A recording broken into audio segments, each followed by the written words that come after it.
Hey y'all, I'm Kristen from Hammock Haven Farm, and we're coming back with a cheese video today. One of the hardest things when you start out making hard cheese is the wait.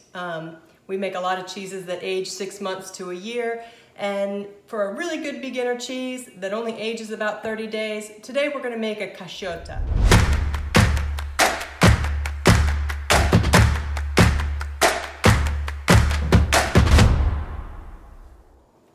I don't know why I haven't made this one in a while. I used to make it all the time. It was one of the first hard cheeses I really had success at, and then I just kind of forgot about it. So I pulled the recipes back out this year and made up a couple. So here's one I've got right here that's been aging about 4 weeks. And what I've done on this is a natural rind. I have rubbed it with with some pecan oil. A lot of people use olive oil, but I wanted to give it a little Georgia twist. And then I also put a little bit, when I washed it one time or rubbed it one time, a little bit of geotrichum culture in just a little water, and that's what gives this little white fuzz. I kind of wanted to help fight off any other molds that might want to grow on the surface of the rind. So as you can see, it's a nice soft cheese, kind of I say soft, like elastic. It's a semi-firm cheese. This one was a smaller one right here. I did it in this mold. At the time I made an 8-gallon batch, and so I made 3 cheeses. This was the smallest one, so that's why I cut it first. Here's another one I did with the same batch, and you see I haven't cut it yet. Now this cheese I did in one of these basket type molds, and that's what we're gonna use today, one of these. And you can see the bit of geotrichum growing on the surface here. I've just been brushing it down and flipping it every couple of days. And since I wanted to do a natural rind on it, my wine fridge doesn't quite keep the humidity up as high as I would like, even with dishes of water in there and a little humidifier going in there. And so I decided to try something different, and it's really been working out for me. I've been making these little, I'm calling them mini biomes, out of press and seal wrap. If you're not familiar with it, this is press and seal wrap. You can get it at Walmart, the grocery store, wherever. It's over by plastic wrap and aluminum foil. And it's kind of like a cross between wax paper and plastic wrap. It's sticky on one side and it'll stick to itself or other surfaces. And so I've been getting a big piece of it and kind of wrapping it around the cheese, leaving lots of air around it so it can breathe, not closing it in tightly so it can breathe. And then every day I open it up and flip it. And I'm really having quite good success with that. Another nice thing about this cheese, we just stuck a little piece in the microwave. Look how well it melts. It gets oozy and it just makes like a really good grilled cheese sandwich. So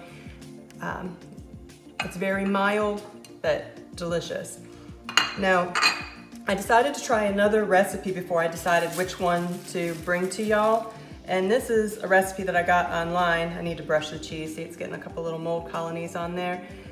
This one just came out super elastic, and I'm not real happy with the texture on it. I haven't cut it yet, but we're gonna stick with the original recipe that I used to use when I was making this Caciotta. We're gonna base our recipe on the recipe in the 200 Easy Homemade Cheese Recipes book. For this kind of cheese, it's traditionally made with either cow or sheep or goat. It kind of doesn't matter. We're doing, obviously, our raw goat milk here. And so when we do that, I've learned to cut the culture by a good bit. First thing we're gonna do is bring the temperature up to 90 degrees. I've got everything sterilized here and the milk in my pot, and just slowly raising this temperature up to 90 degrees. I've got a 4-gallon batch here, which is actually a little more than a 4-gallon batch because I got the temperature a little high, so I added more milk to bring it back down. I'm gonna use a 1/4 teaspoon, not quite a full 1/4 teaspoon of this MM100 culture, and sprinkle that across the top. Let that rehydrate for 5 minutes, and then we'll stir it in. Stir this in well using the up-down motion. And then you're gonna let this sit to ripen for 30 minutes. After 30 minutes, it's time to add the rennet. And I actually have got to pick my husband up at the car dealership, so you're not gonna see that part on camera. I'm setting it to the kids to take care of. But after 30 minutes of the culture working, you're gonna add half a teaspoon of rennet and let the rennet sit for 40 minutes. Then we'll come back and cut the curds. All right, we got a clean break on this now, see? And excuse the lawnmower in the background, the grass needs cutting. I'm gonna cut these into 1/2-inch cubes, but I'm gonna start slowly doing about 1 inch on the vertical cuts. And then I'm gonna let those rest a minute or so and come back and cut each one in half again, just to really try to keep all that butter fat in this cheese. I'm gonna cut each of these in half again to get them down to 1/2-inch little columns. And I wanted to point out when I added the culture that I've made this recipe before using Flora Danica and mesophilic aroma culture, and it comes out really good too. In fact, when I was doing this, I was kind of going back and forth. Should I use that Flora Danica or should I use the MM100? Really, I've done it both ways and it turns out good. I'm gonna do the horizontal cut now with my new toy. This is called a cheese harp, and I got this on Etsy. I kind of wish it had the stainless, whatever, wires across. These are actually nylon, and it was a little tricky to figure out how to get it to actually cut because the nylon's got a little bit of give to it. So I kind of found that you've got to force the curds through a little bit with the ladle. And so I'm gonna put it all the way down to the bottom and then spin and kind of use my ladle to force my curds through. But you know, it actually was a lot easier when all was said and done than trying to cut it with the spatula. I might get a different one of these if I find this one's not working as well as I like. All right, I almost got them all. Got a few that are a little long hanging out right here. Doctor up the rest of these in a little bit. So I'm gonna let this sit for 5 minutes and let the edges of these curds heal. Okay, now we're gonna bring this temperature up to 95 degrees over the next 20 minutes. So I'm gonna turn the heat on low, and I'm actually just gonna use my hand to kind of gently stir up these curds and break up the ones that are still a little big. I'm getting all involved with it physically here. Here we go. And just work them very, very gently when you start out because they're real soft.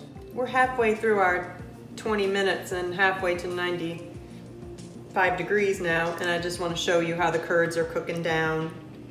And I'm just continuing to stir them. And they're getting firmer and softer as I come across things that are too big. I'm breaking them down. Actually just being real hands-on with this one. Okay, we're at 95 and we're just gonna stir for another 20 minutes now, holding it at 95 degrees. Okay, well, I stirred for 20 minutes and then I let it sit for another 10 minutes to let the curds sink to the bottom. Now I'm gonna drain these, the whey off to the level of curds. I've got some buckets down here, and I don't know if I can probably get this and kind of start scooping it off. Now that we're down to the level of the curd, I've got this piece of cheese mat. Let me move this bucket out of my way so I've got room to work. And I need, Chase, grab me that cheesecloth that doesn't have the hole in it. Yeah, that one. Thank you. They were hung up to dry. And I need my mold. I'm gonna use this piece of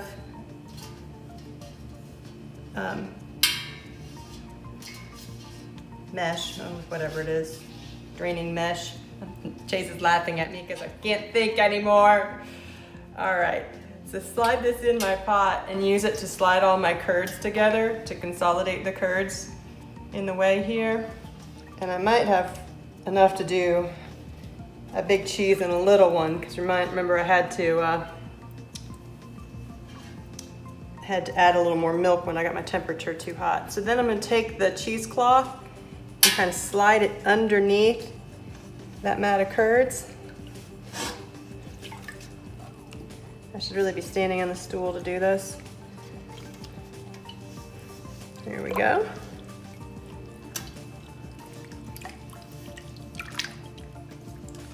Now we got all of our curds. Let's take this out. Okay. And I actually think we've got enough to do 2. So I'm gonna take this and break it off because this looks, so I'm gonna take all this piece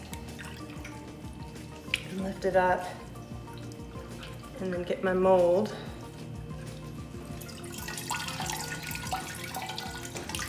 And shove this down in the mold.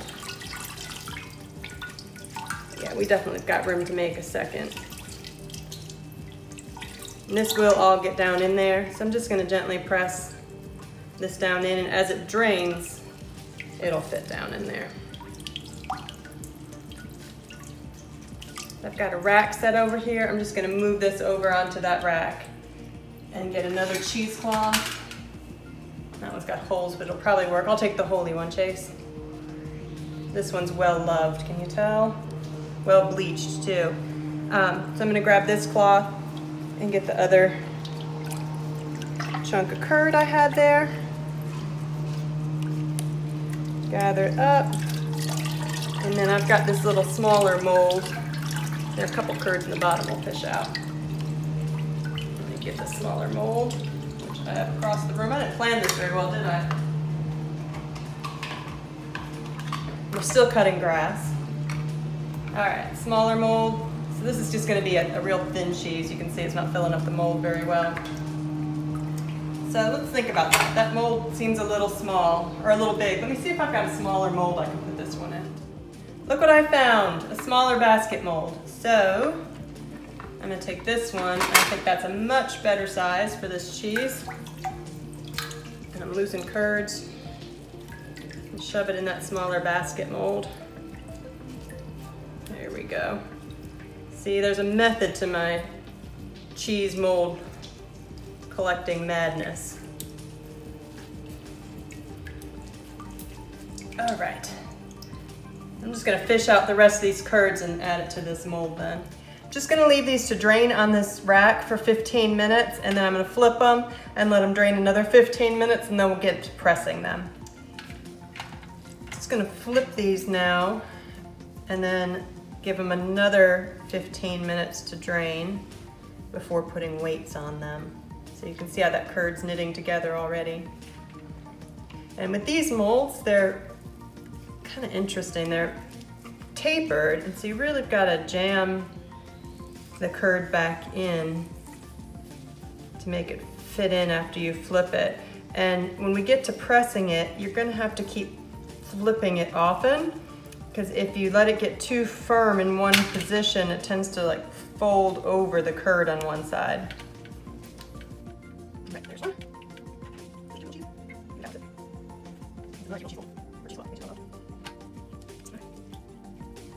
See, I'm just trying to get it down to the bottom.